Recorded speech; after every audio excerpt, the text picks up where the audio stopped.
Number 3. Carolyn Wasilewski.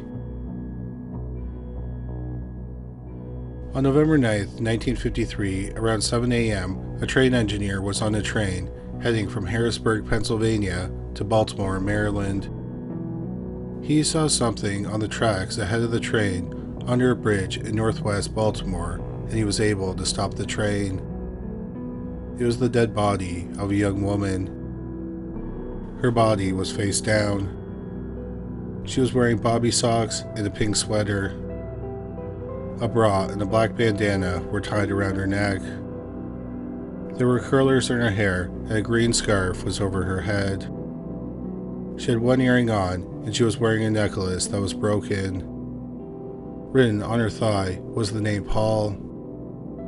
It was either written in lipstick or mercurochrome, which is an antiseptic. The young woman had been beaten in the head with a blunt object. A finger on her right hand was broken. It's believed that she received this when she put up her hand to block a blow. She had not been sexually assaulted. The police had no idea who the young woman was. She had no identification on her. They believed she was in her 20s. Later that day, the police were called to a neighborhood in Baltimore, about 8 miles from where the body was found. It appeared that someone who was bleeding was dragged across a vacant lot. The bloody trail ended at a set of tire tracks in the dirt. It was clear that a person bleeding profusely was loaded into a vehicle. An earring, locket pieces, and hair curlers were found at the end of the bloody trail. Her skirt and shoes were never found. A bloody rock and a screwdriver were found a few feet from the body. The police believe that the young woman was attacked there and then brought to the railroad where her body was dumped. The police are not sure if the body was dropped from the bridge or the killer dragged the body down to the tracks. The police surmise that the killer dumped the body on the tracks in the hopes a train would run over the body to complicate the investigation. They may have even been hoping that the police would think that the woman was killed by the train. The medical examiner believed that the woman was killed at about 11 p.m. the night before her body was found. A firefighter contacted the police. He said he was in the area where the body was found around 11:40 on the night of the murder.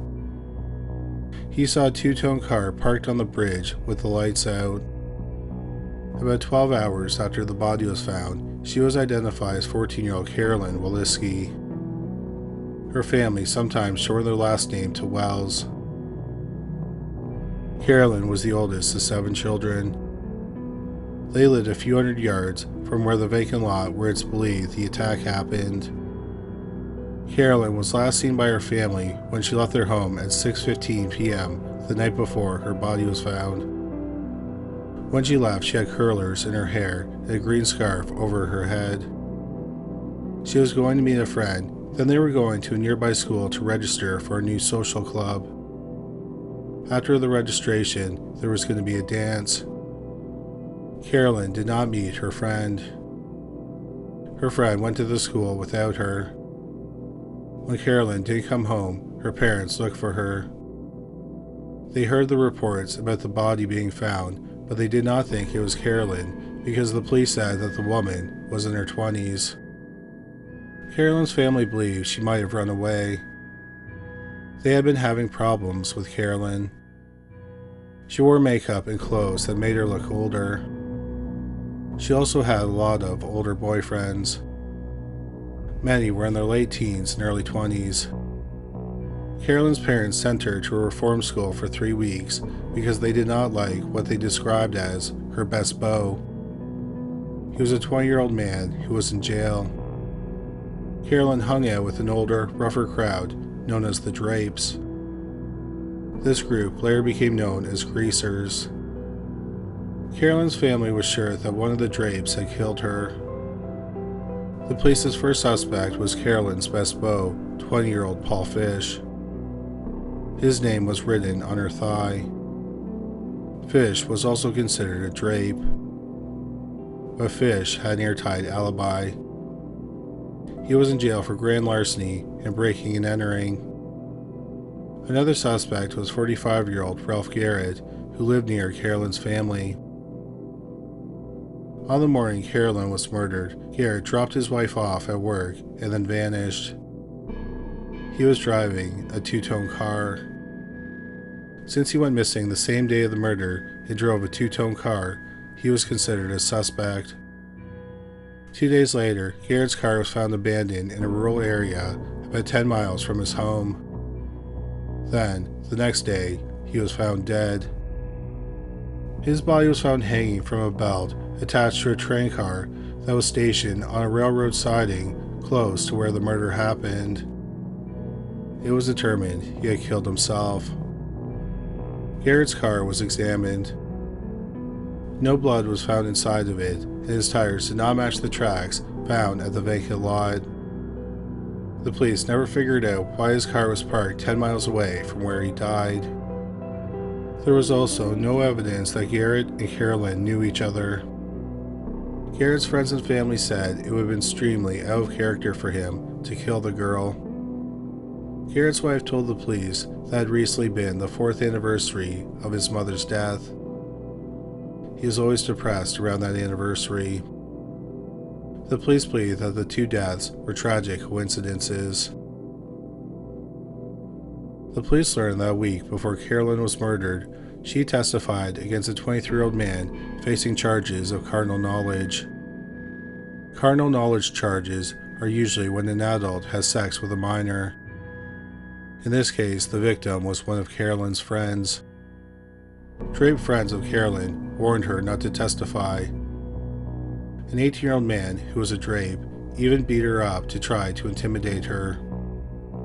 It's unclear what the results of the trial were, but the man who was charged was not in jail when Carolyn was murdered. The police investigated him and he completely cooperated, so he was cleared as a suspect. The man who beat her up was also questioned. He was cleared as a suspect as well. Over the next year, the police questioned hundreds of people, but they never made an arrest in the case. After a year, they had considered it cold. In the 7 decades since the murder, the police still have no idea who killed 14-year-old Carolyn Wasilewski or why she was killed. They also don't know why Paul was written on her thigh.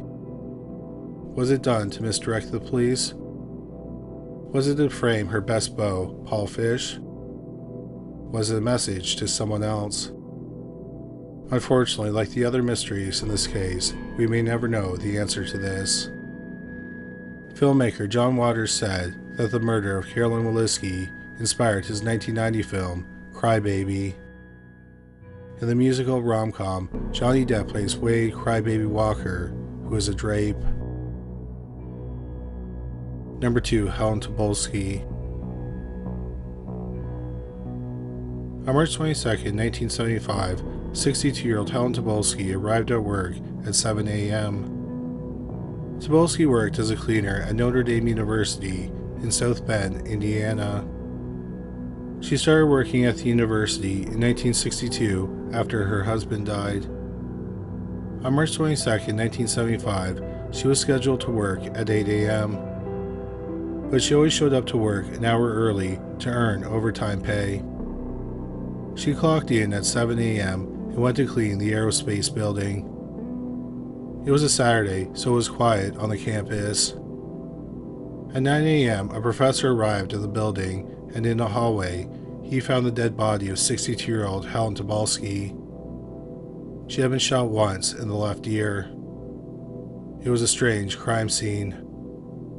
Close to Tobolski's body was a door with a broken window. It's believed the killer broke into the building by breaking the window, reaching their hand through the broken window, and unlocking the door. Tobolski's mop and bucket were at the opposite end of the hallway. There were no signs she had used it. It's believed that Tobolski was killed shortly after she arrived at the building to mop it. Why would someone break into Notre Dame's aerospace building while armed with a gun? Everything that was worth stealing was too heavy to lift and carry out of the building. There was also no top secret or confidential work happening in the building. Some items were stolen, but they were all out of Tobolski's purse, like her wallet. Why would the person who broke in shoot Helen Tobolski? Why wouldn't they run out the door if she caught them breaking into the building? Murdering someone who catches them breaking into a university building seems extreme. However, the killer brought the gun with them, so they must have been prepared to use violence that morning. But why were they prepared to be violent? One strange thing the police found was on the chalkboard in the classroom closest to Tobolski's body. In chalk, someone wrote 2-21-75, the day I died. The day written on the board, February 21st, 1975, was 29 days before the murder. The police were unable to determine if Tobolski wrote it. They think she may have written it and was so nervous that she wrote down the wrong date. Another possibility is that the killer wrote it and they were so amped up that they got the date wrong. But why would the killer force Tobolski to write that? If they killed her because she caught them breaking in, why waste the time to make her write a message on the board? Also, why would the killer shoot Tobolski and then take the time to write it? Another possibility is that the killer broke into the building and was waiting for Tobolski, and while they waited, they wrote the message. But why would they want to kill a widow who was described as pleasant and hardworking? It is possible that Tobolski wasn't the target, and they may have wanted to murder someone else in the building. But then, who was the target, and why did they kill Tobolski instead? Another possibility is that the killer just felt homicidal and wanted to kill someone. But why break into a university building and kill someone between 7 and 9 a.m. on a Saturday morning? If the killer did write the message, why was the date incorrect? Or did that date have some special significance to them? The police also considered the possibility that the message on the board had nothing to do with the murder. It was an active classroom, and the board had been erased after the last class the day before. So was it just a coincidence that someone wrote the message about someone dying after the class but before the murder? What is known is that no one came forward claiming they wrote the message. No arrests have ever been made in the murder of 62-year-old Helen Tobolski. The case is considered cold, and unless someone comes forward with information, it seems likely that will remain unsolved. Number 1. Rose Burkert and Roger Atkinson. In September 1980, 32-year-old Roger Atkinson lived in St. Joseph, Missouri. He repaired and installed phone lines. He was active in his church. He sang in the choir, taught Sunday school, and drove and maintained the church bus. Atkinson was married and did not have any children. He was having an extramarital affair with 22-year-old Rose Burkert, who also lived in St. Joseph. Burkert was a single mother to a 2-year-old daughter and a trainee nurse. From September 8th to the 12th, 1980, Atkinson was working over 200 miles away from St. Joseph's in Cahokia, Missouri. Atkinson told his wife he had to work over the weekend, but he was actually going to spend the weekend with Burkert. On September 10th, Burkert left her daughter with a friend from work. She then drove to Cahokia and checked into a motel. On September 12th, Burkert and Atkinson traveled to the Imana Colonies, a tourist area near Williamsburg, Iowa. They managed to get a room at the Imana Holiday Inn off Interstate 80. There was a convention for morticians that weekend, and every room was booked. They got room 260 because there had been a cancellation. The next day, around 1 p.m., the couple had not checked out. The housekeeper saw the Do Not Disturb sign hanging on the door handle. She knocked and there was no answer. She got the passkey and opened the door. She was immediately shocked by what she found. The bed, the ceiling, and the wall the headboard was against were splattered with blood, and brain matter. The dead bodies of 22-year-old Rose Burkert and 32-year-old Roger Atkinson were face down on the bed. They had suffered wounds on the back of their head. It was determined that they were forced to lie down on the bed and then they were hacked in the back of the head with a hatchet, axe, or machete. It's believed that the blade was at least 3.5 inches long. The murder weapon was not in the room and it has never been found. Neither of them had been bound. It appeared that Atkinson tried to defend himself because 2 of his fingers were nearly severed. Atkinson was in his underwear and Burkert was fully clothed. There were no signs of forced entry or a break-in. It's possible that the killer or killers spent time with the couple before the murders. There were 2 chairs turned towards the bed. One was facing the TV and the door. The other faced the wall which the bed was up against. There's evidence that someone put their feet up on the nightstand. On the floor in front of the chairs were soap shavings and receipts. Something was written on the bathroom mirror in soap. The only word that was left was "this." It's possible that the killer sat in the chair, willed the soap down before the murders as he talked to Burkert and Atkinson. Or he could have murdered the couple, sat down on a chair, put his feet up on the nightstand, and willed the soap while he admired his work. For whatever reason, possibly for comfort, he got the second chair to rest his feet on instead of the nightstand. After wheeling the soap bar into a writing utensil, he used it to write the message on the mirror. Then, for whatever reason, he erased it all except for the word "this." It's also believed that the killer squeezed toothpaste into the bathtub. The police retraced the couple's last steps. The night before, they ordered room service. It's believed that Burkert went to the hotel's lounge. She supposedly argued with the bartender. That night, 3 calls were made from their room. 2 were Burkert calling the woman who was looking after her daughter. The 3rd call was made to an unknown party. The people in the neighboring rooms did not hear anything unusual. The police had no shortage of suspects. It was an open secret that Burkert and Atkinson were having an affair. Many people, including Atkinson's work crew and Burkert's babysitter, knew where the couple was going. One thing to note about Atkinson's crew, who were working 100 miles south of the hotel, is that they used machetes in their work. Weeks before the murders, Rose Burkert went to the police station in St. Joseph. She filed a complaint against her ex-boyfriend. She told the police if she was found murdered, then he was the one who killed her. Burkert supposedly kicked her ex-boyfriend out of her home because of his drug use. Then, in the weeks before she was killed, he stalked her. He sat outside her home in his van. Burkert was worried, so she bought a dog. One day, she found the dog murdered and hung up in front of her home. She also found threatening notes on her car when she parked it at work.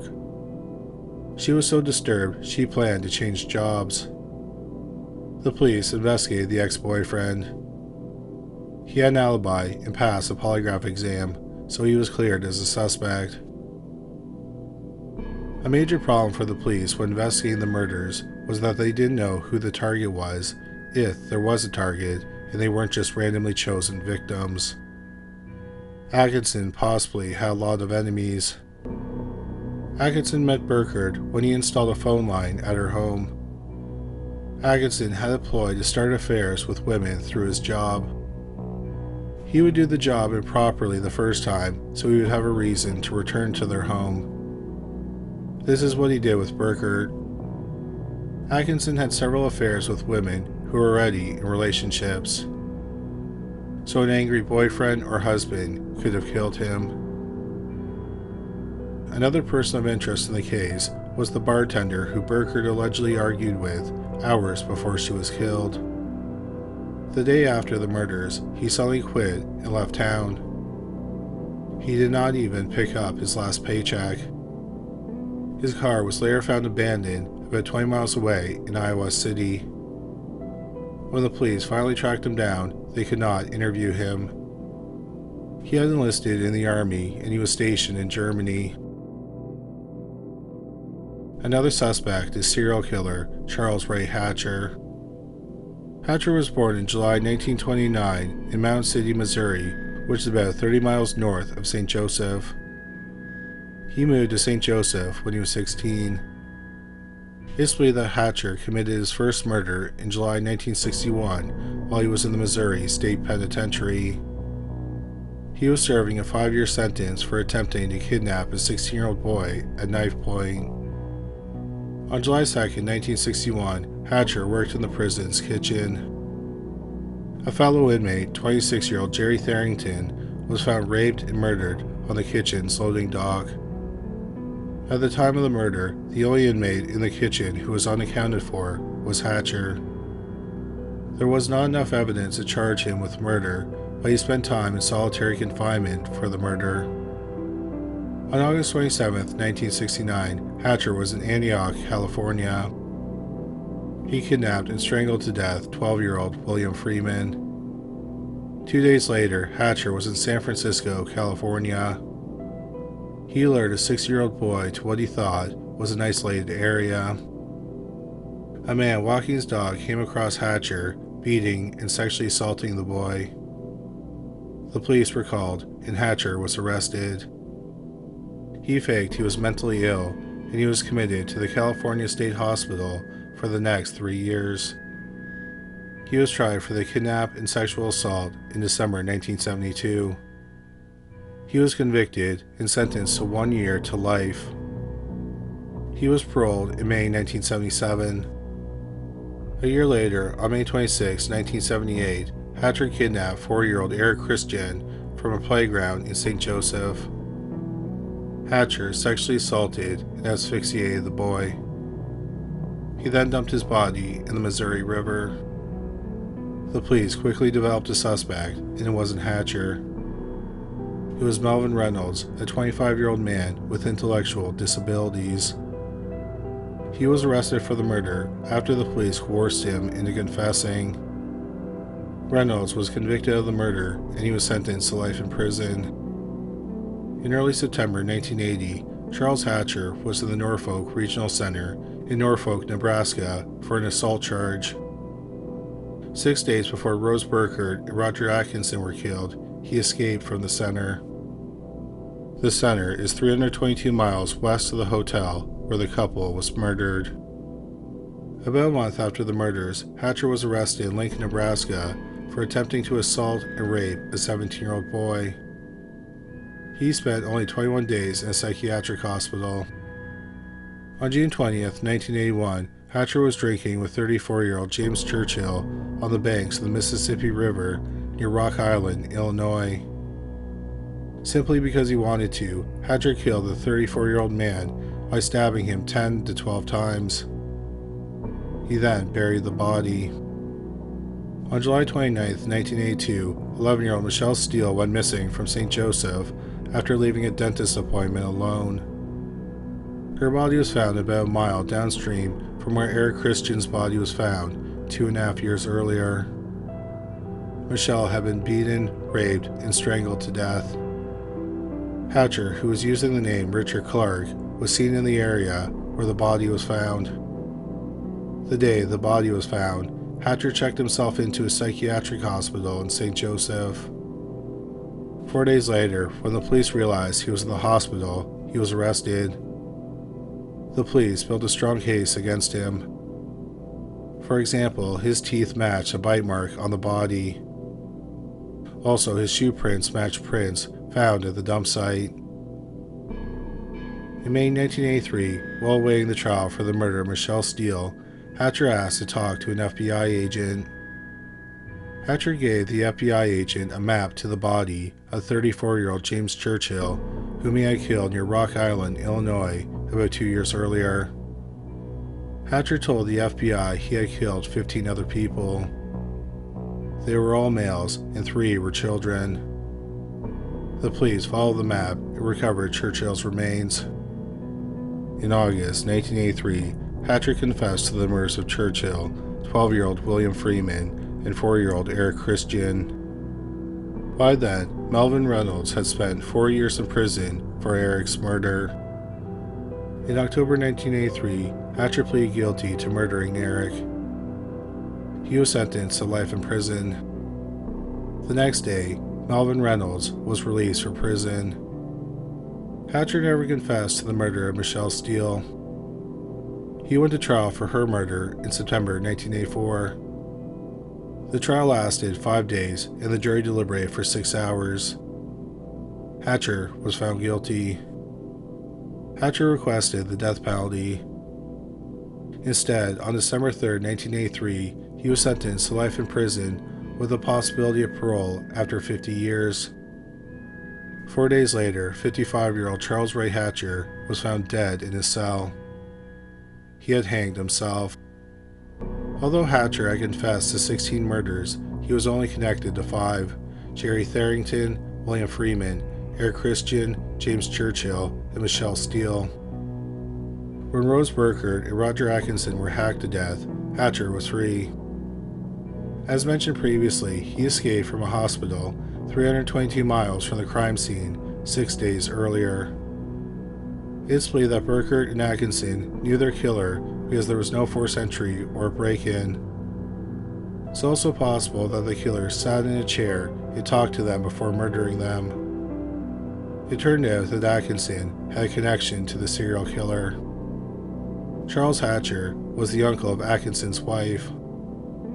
However, the police are not convinced that Charles Hatcher killed the couple. They believe on the night Burkert and Atkinson were killed, Hatcher was over 200 miles away in southwest Iowa. Instead, most investigators believe a different serial killer murdered the couple. 28-year-old William Kyle was a traveling salesman. On June 25, 1980, about 10 weeks before Burkert and Atkinson were murdered, Kyle was found murdered at the Sheraton Motor Inn in Galesburg, Illinois. Galesburg is about 130 miles southwest of the hotel where Burkert and Atkinson were killed. Like the couple, Kyle was killed in bed with blows to the back of the head with a bladed tool, like a hatchet. Investigators have noted many similarities between the murders. Notably, they were all killed in a hotel room in a hotel that was off a major interstate. They were all struck multiple times to the back of the head with a hatchet-like tool. Also, their money was stolen. Both times, the Do Not Disturb sign was hanging on the door handles. Another interesting similarity is that the killer squirted toothpaste at both crime scenes. At William Kyle's murder, he squirted the toothpaste onto the carpet near his bed. Burkert and Atkinson's killer squirted the toothpaste into the bathtub. Another murder, possibly connected to the killer, happened about 10 years earlier.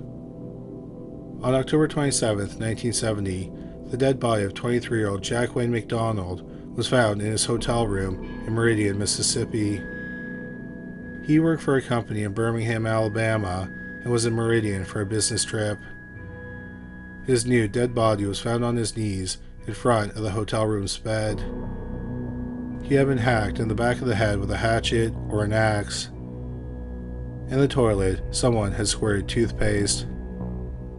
The police had a suspect in the murder of William Kyle. His name was Raimundo Esperanza. Not a lot of information about Esperanza can be found online.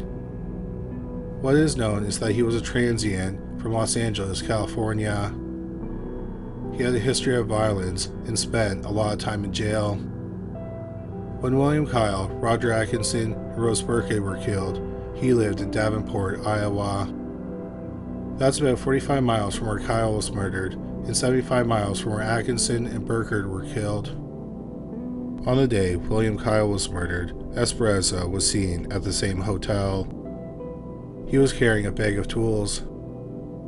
On the day Atkinson and Burkert were killed, Esperanza was in Iowa City, which is only about 20 miles from the hotel where they were staying. It's unknown where Esperanza was when Jack McDonald was killed in 1970. What is known is that he was 39 years old at the time. Paul Holes, an investigator who rose to fame after helping solve the Golden State Killer case, points out another way that Esperanza could be connected to the murders. He asked a forensic psychiatrist why a killer would squirt toothpaste out of a tube at a crime scene.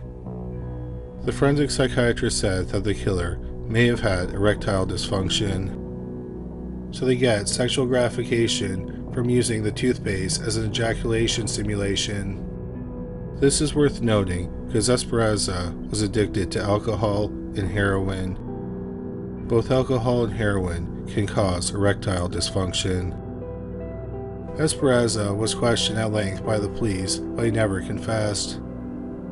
He was never charged with murder. Raimundo Esperanza died in March 1983 at age 52. In 2019, Holes advised the Iowa County Sheriff's Office to request to have Esperanza's remains exhumed to get a sample of his DNA so it can be compared to the DNA found at the crime scene. The Sheriff's Office said they would follow up on the request. However, in the 5 years since they said they would follow up, no updates have been provided on any of the cases. At the time of this recording, the murders of Jack McDonald, William Kyle, Rose Burkert, and Roger Atkinson are all unsolved.